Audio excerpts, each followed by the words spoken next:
I don't even know where to start.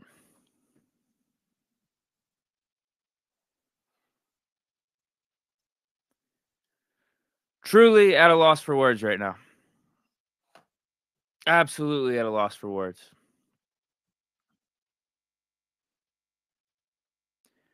I thought we were back, man. I thought we were back. I thought this was the year. I'm not saying it isn't,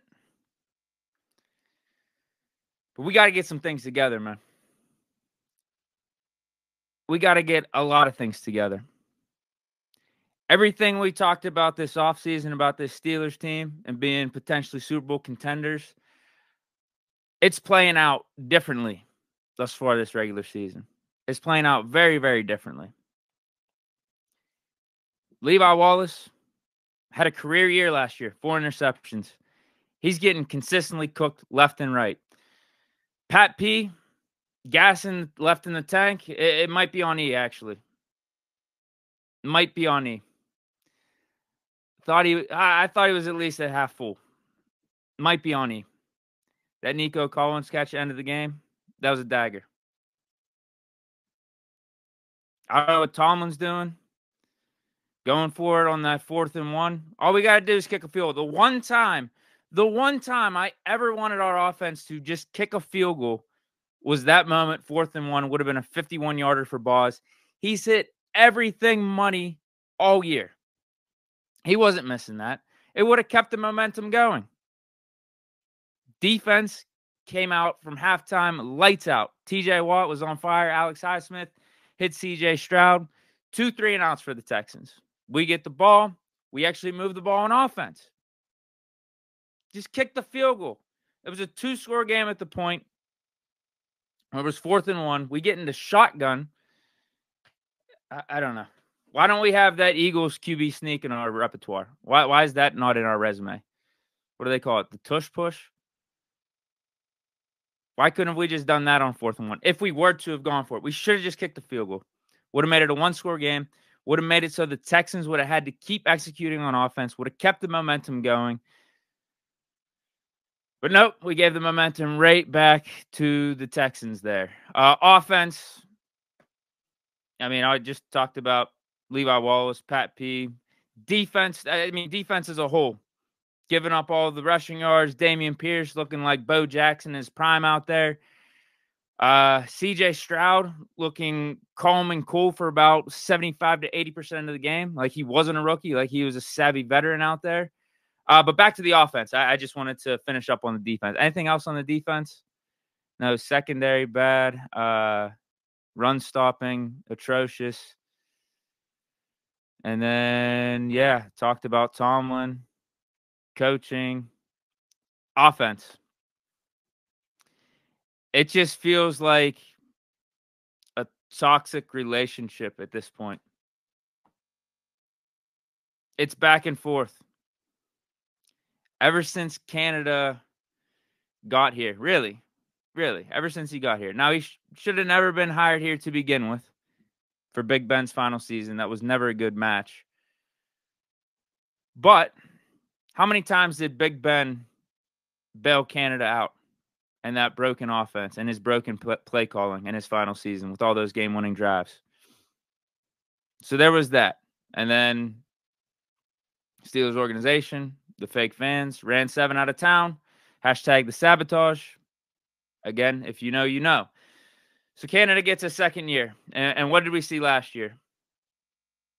Ineptitude on offense. No identity. Mitch Trubisky playing really conservative. We start off the season 2-6. The offense was just flat out bad. But we got reeled back in. We made the quarterback switch. Kenny Pickett did a lot better second half of the season, 7-2. It even got me saying, you guys know this, all offseason, Canada deserved a third shot at this thing, a third year, just because of how we finished last season. The offense didn't look bad. So give him and Kenny a shot at this thing. Kenny going into his second year, probably wouldn't have been the smartest thing to switch out OCs, have him deal with whole new system, scheme, play caller, and whatnot. Let's give Canada another try. But what am I seeing this year? It's a microcosm of everything I just said right there. Big Ben bails out the offense. Canada makes us think that, okay, we could get by. We even made the playoffs. And then last year, Canada, without Big Ben, we got Trubisky out there, O-line playing bad and whatnot. Offense was terrible first half of the season. Second half started to get better. Wasn't as explosive as we would have liked, but it was winning games, and I was fine with it. We get our chance this year. First 2 weeks, as I said, this is a microcosm of everything I just talked about. First 2 games, 49ers, Browns. Offense, terrible. Raiders game. We're back. Not bad, right? We're back. This game, right back to the 49ers, Browns game on offense. Right back to it. Predictability all over the place. Kenny could have played better, obviously. O-line, bad. We just look slow out there, man. It looks like the defense knows what we're doing. The defense knows what we're calling almost every time. The Texans offense with their play caller, you saw them pull up that graphic on the screen. The dude was from like the Shanahan branch, right? The Shanahan coaching tree. Look light years ahead of ours with CJ Stroud, a rookie quarterback. I don't think we would say either of those receivers, Nico Collins or Tank Dell, are better than George Pickens, right? I wouldn't say their offensive weapons are better than our full arsenal of offensive weapons. What's going on there? Dameon Pierce ain't better than Jaylen Warren and Najee Harris. Just seems like we're in a terrible cycle right now of doing the same things over and over again. These slow starts goes back to coaching. Goes back to Tom. It didn't even look like we wanted to be out there in the first half. Now, out of halftime, credit, we look better. We had some adjustments. Defense looked better. Offense moving the ball. Obviously, we would have loved touchdowns there. But then after that 4th and 1, us going for it, game was over. Momentum was lost. Texans drove down on us. And that was that. That was game. We dug ourselves way too deep of a hole there. But it goes back to us looking like bleh. Houston wanted it more. Houston was way more physical. Kendrick Green looked competent. The Steelers pulled the impossible out today. Pulled off a miracle and made Kendrick Green look competent. Made the Texans O-line in general look competent. And if you watch their first, 2-3 games, the Texans O-line was terrible. And they had multiple starters missing. How do you explain it? We came out flat, unprepared. Something's got to give, man. Something's got to give.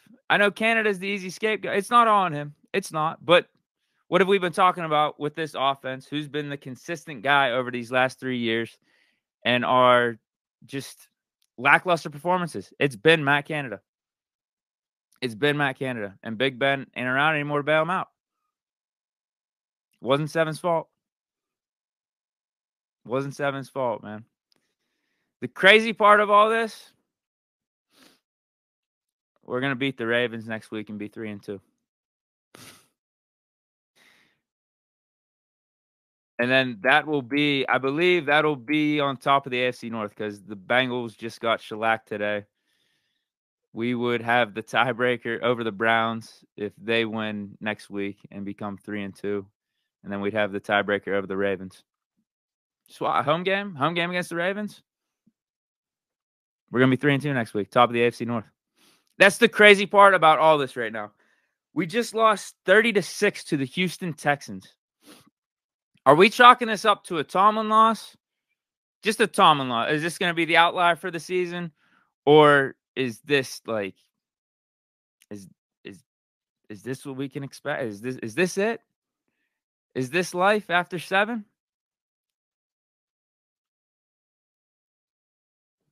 Is this it?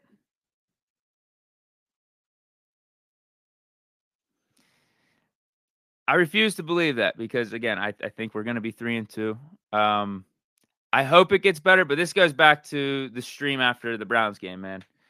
Something's got to give on offense because we can't keep looking like this.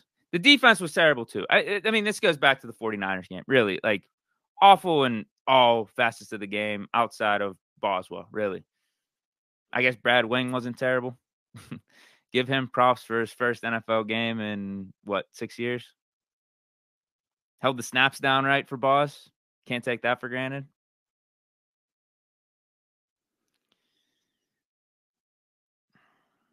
Steven Cardamone. He knows what's good. He says, y'all ran Ben out of town. How's it feel now? He drops an expletive, but he calls people morons for thinking that it was Seven's fault. Yeah, so I got some stuff written down here, but I got a lot off my chest right there. I think that summed up a fair amount. Maybe I just read your comments and react to them. Because, man, here's a good call right here. Here's a good take. Because I witnessed this. Whenever they pulled up some of the replays after a play happened, like the one play, it was actually, remember when Pickett rolled out and hit Najee Harris? It was an awesome play by both Pickett and Najee. And, it went for like, 30 yards or something like that. Whenever you saw the initial routes by the receivers, no one was open. Absolutely no one was open. Humongous One says, Canada is the head of the offense. He has to go. So, like, something's got to give, man. Like, something's got to give. We can't keep doing this. We can't keep doing this. Kenneth Skinner, why going shotgun on 4th and 1? I'm with you, man. I don't understand. I don't understand. I didn't like going for it in general. The whole, whether we're in shotgun or not, whatever. Because, if we pick that play up, who cares if we're in shotgun or not? If the play works, the play works. But QB sneak probably would have been my first go. QB sneak. That Eagles cheat code QB sneak. Larsk says, we not beating the Ravens. We will. Watch. It's what we do. It's what we do. Diesler 911, we keep giving Tomlin excuses and loopholes. I don't think you could say that today. You definitely can't say that today. So far, like this season, and I said this going into 2023, this season was going to be a huge indictment on Tomlin because these are his coordinators. These are his players. This is his system, his scheme. No more 7 around. See what it looks like. At the end of the day, what is crazy about all this, we are 2-2. So it isn't the end of the world. It's just how we're losing some of these games. Like, what are we doing? What are we doing?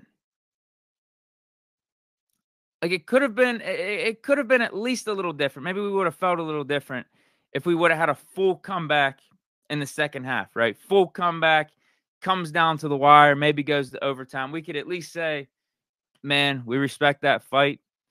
On to next week. Like we figured some stuff out. Road game, first half, we were a little sleepy out there, but we really woke up and got after it. Second half, made it a game, but that wasn't the case. It wasn't.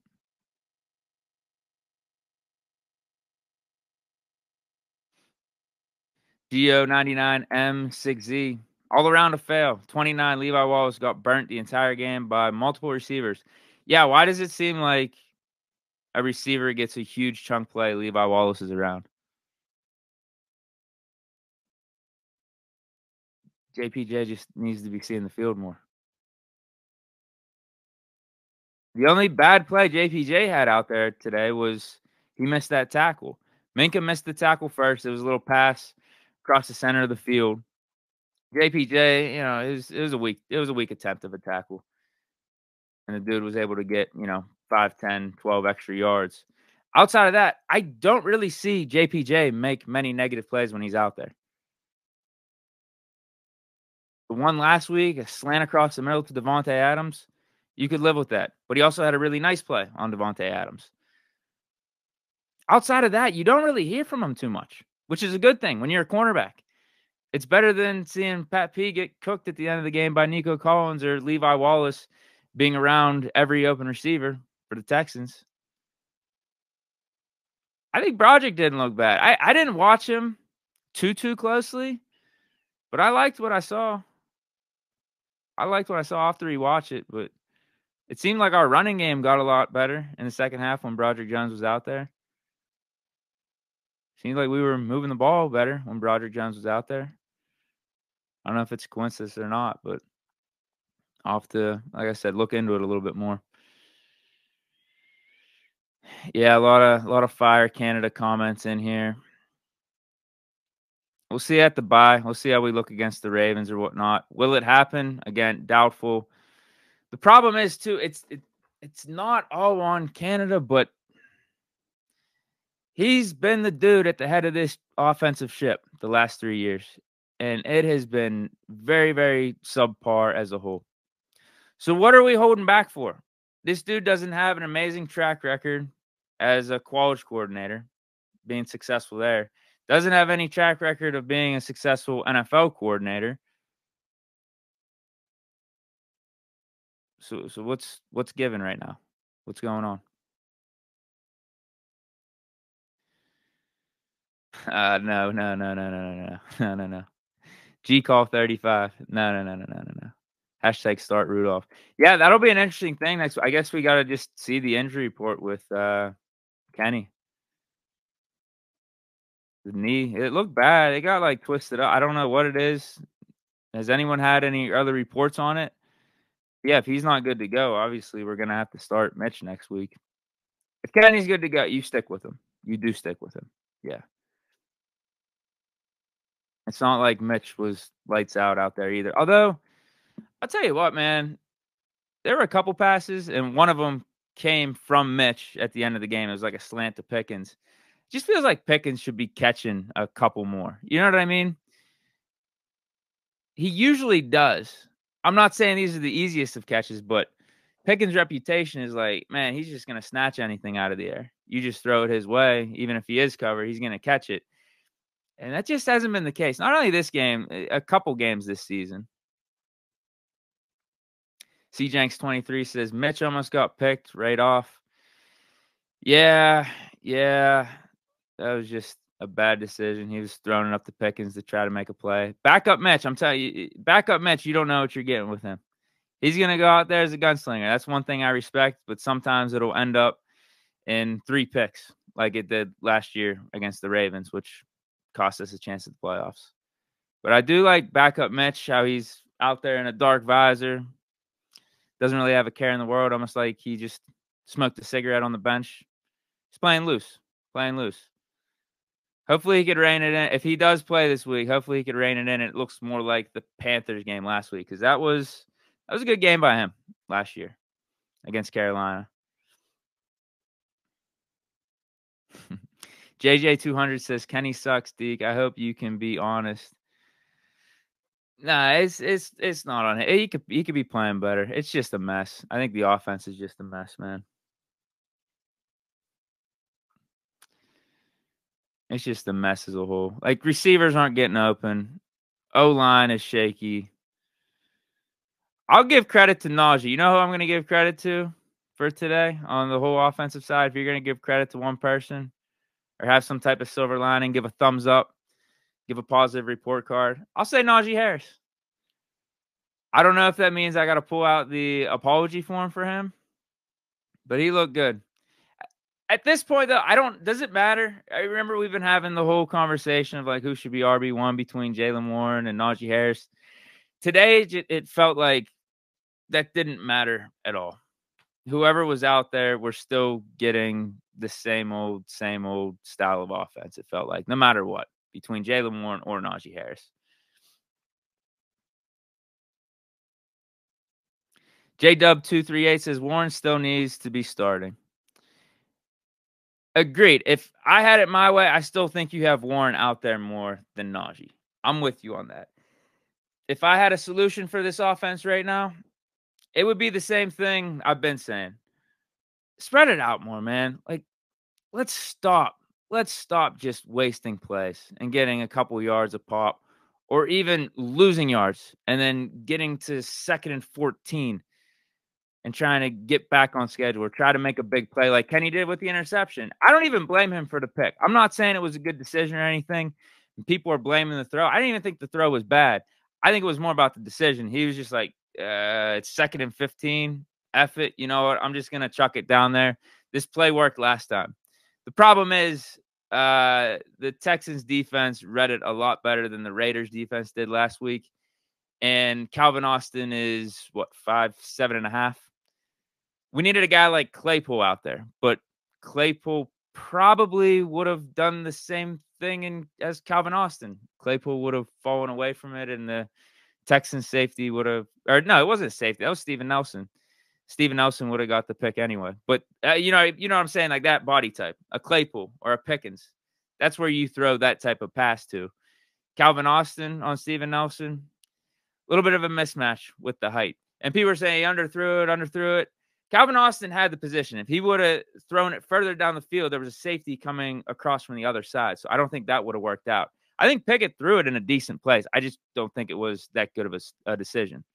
Yeah, Ryan McPherson says GP should have ran that route. JW238. Okay, here's a couple of things we haven't talked about. He says we need Deontay back and Cam Hayward. I would like to think just missing Cam Hayward on the defense isn't the reason we're giving all this up in the run game. I would like to think that. Obviously, he will help, but these run defense performances shouldn't be all on that. We should still be capable of holding dudes to less than what we're giving up. Like, it's bad, man. We're making Dameon Pierce look awesome. He's been terrible this year. The Texans O-line has been terrible this year. And we made them look good. Texans dropped 30 points on us. The Texans dropped 30 points on us. Remix 84, great point here too, says the defense can't rest is the problem. Wait, I'm going to actually get back to the last comment about Cam Hayward and Deontay Johnson too. Deontay should help the offense. He's the guy that will get separation the most out of any of our receivers, the most QB-friendly option we have. And that's the crazy part. We do rip on Deontay. I have ripped on Deontay for not catching the ball, but we're starting to see what an offense could look like without him. You think Deontay has been around and has been available for the most part. I think like 95% of the games over the last like 2-3 years. So we haven't witnessed what our O looks like without him, and it hasn't been pretty. Hasn't been pretty. Not saying all the excuses should be laid on that because we still got weapons, man. We still got a Pat Freiermuth. We still got George Pickens. We still got a couple good running backs. Calvin Austin, he's still fine. He's still very capable. And Allen Robinson, you see what Robert Woods was doing in the Texans system. Allen Robinson is more than capable of doing that exact same thing right here. Two guys at the same stage of their career being that veteran slot receiver. And Robinson got to showcase that last week. Just not this week. We don't have any consistency. No consistency on offense. If anything, we're more consistent at just being poor, just being bad, because 3 of our 4 games, this offense has not showed up. But back to, what was the comment I just read? Let me go back to that because it was a pretty good one. Okay, yeah, it was Remix 84 says the defense can't rest is the problem. And that's what I'm talking about. Going back to, now I guess they would have had the same amount of rest, but at least they wouldn't have gone out on the field with less hope. I'm talking about that 4th and 1, second half, where we're down, I think it was 17-6, right? No, was it 16-9? What was it? 16-7. I think, was it 16-7? We were down 2 scores. It was 4th and 1, second half, 51-yarder. If we would have trotted out balls out there to kick it, we should have done that. It would have been a 1-score game. I think you would have given the defense more hope of like, okay, only 1 score, but we didn't get the 4th and 1. And yeah, defense got to be gassed, man. They were out there a lot. It started from the first series of the game when the Texans got the ball. Now that's not on the Steelers offense because that's literally to start the game. You should be pretty fresh. Texans had a very, very long drive. They gashed us up. We looked like Swiss cheese. All those penalties down in the red zone. That was just Probably the worst start that you could have for a defense. Worst start. They basically took up half of the first quarter, the Texans did on offense, and just didn't look good. It was just a bunch of screen passes and them running the ball all over us. But yeah, I mean, that's part of it too. I mean, we're not playing good complementary football. The offense isn't helping the defense. Defense isn't helping the offense outside of those first 2 series out of halftime. Defense was there. They did their job. Offense didn't, though. Like, they moved the ball. They did half their job. They moved the ball, kept the defense somewhat fresh. Instead of getting the 7, though, we got the 3. I just think we should have kicked the field goal there. That was the one time I think I've ever wanted this Steelers offense to kick a field goal, and it was right there. You could tell, though, Tomlin was feeling it, man. He's like, "Oh, we got this. We got this. We got this."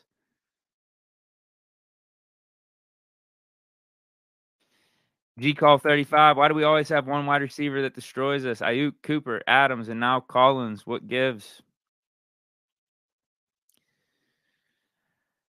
Maybe I thought our secondary would be better, to be honest.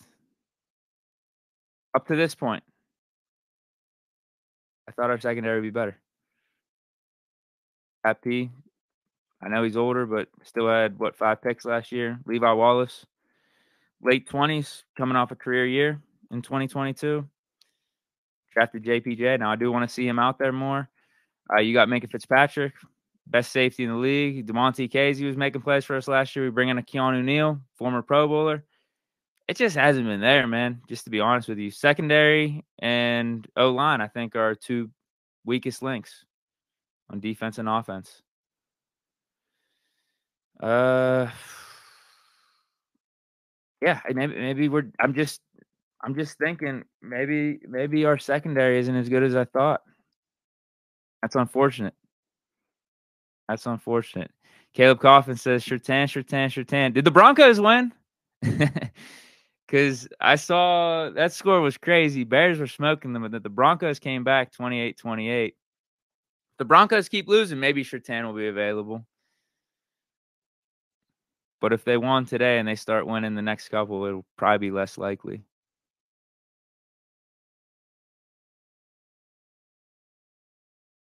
Smooth DBG or DGB says Canada also trying to sabotage Warren at the end of the game, running him every last play. And here's another check mark in Najee's favor is he doesn't have any ball security issues. We're seeing some stuff pop up with Jaylen Warren. End of game right there. It's garbage time, but also there was a play earlier in the game where he coughed up the ball. It's typically a thing Najee doesn't do. Now, Jaylen put those ball security issues to rest for the most part last year, but he had 1 or 2 that popped up earlier. Wasn't it the Browns game on Thursday Night Football he fumbled? Beer Ninja says, bring back Bruce Arians.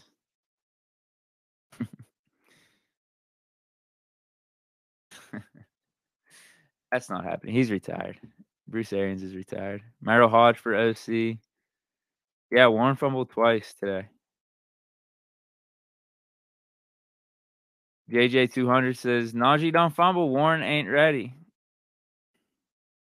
That's why I gave props to Najee. That's one thing he doesn't do. That's one thing he doesn't do. And Najee ran good today. When we gave him some lanes, he ran good. I got to give him props. But still, I would like to see our offense a little bit more spread out. And I think Jaylen Warren is more conducive to that. But from what I saw today, I just didn't think it mattered which running back was out there. I didn't think it mattered. Actually, I do have – someone brought up AB. I do have a tweet from AB. That first half – because the stats, I think it was a quarter and a half in, we had 17 total yards on offense. Pickett had the interception. As I mentioned, it felt exactly like the 49ers and Browns game. AB sent out this tweet. AB's been around. Like, as much as AB has lost it a little bit ever since he's been done with football, right? Off the field. Said questionable takes, questionable decisions, how he handles himself. There's been a lot of things to question about AB. You'd like to think he's still got some football knowledge, right? He's still got some decent football takes. Because Matt Canada is a horrific combination of being not only the worst, but also the most predictable play caller in the NFL. It felt that way in the first half, man. It felt that way in the first half. I thought we were going to flip the script in the second with how we came out. Unfortunately, we kicked those field goals instead of touchdowns.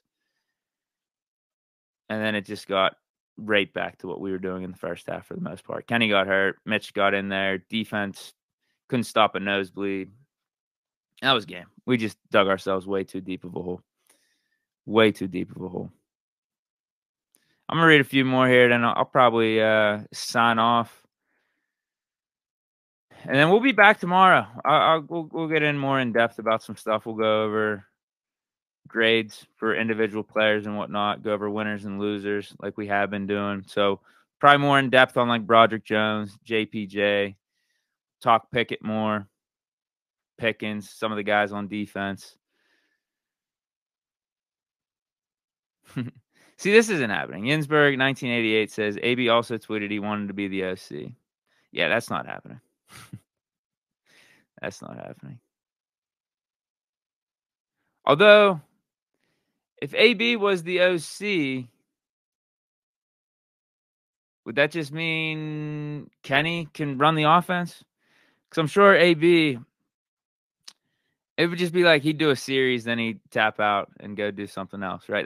That's my vibes with AB. He'd be preoccupied up in the booth doing something. Who knows? God knows what AB would be doing, but I don't think he'd be that focused as an OC. So maybe that would mean Kenny could just run the offense, which I'd be fine with if that's what it meant. But we know that's not happening. Justin Pettit, who would you like to see as OC after the Canada era ends? The two names that would stick out to me the most are Mark Whipple, that was Kenny's college coordinator at Pitt, and then Todd Haley. I wouldn't mind bringing Todd Haley back. Leftwich wouldn't be bad either. Ties to the organization. Obviously, we love that type of thing. If you have some type of ties to the Steelers organization, you get bonus points there. Remix 84. Can we just ask Madden? Something that's what Canada's doing up there. He's just pressing buttons on a Madden 24 screen, and whatever pops up, he goes with.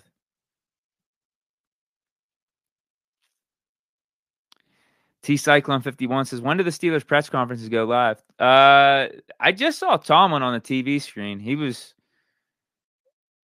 answering some questions there. I don't know if those are going to go up on YouTube or if there's a separate one for YouTube, but you should be seeing content popping up pretty soon, media-wise.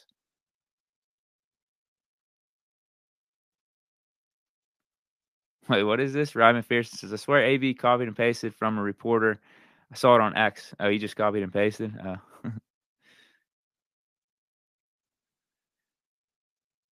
No, 123. Canada keeps asking ChatGPT for play calls. He might be doing that, but the problem with that would be maybe Canada's asking ChatGPT to call plays in the form of Matt Canada. He gives the command, ChatGPT, give me plays that Matt Canada would call. He needs to be asking ChatGPT for play calls from Mike McDaniel or Kyle Shanahan, though.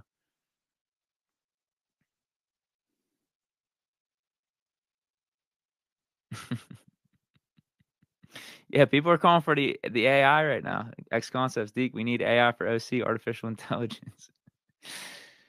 Man.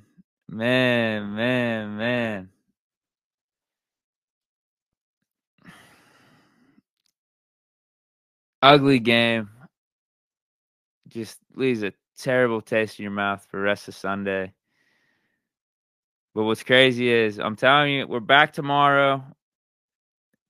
And we're going to start turning the page. And I feel like we're going to beat the Ravens. We're going to be 3-2, and we're going to be on top of the AFC North.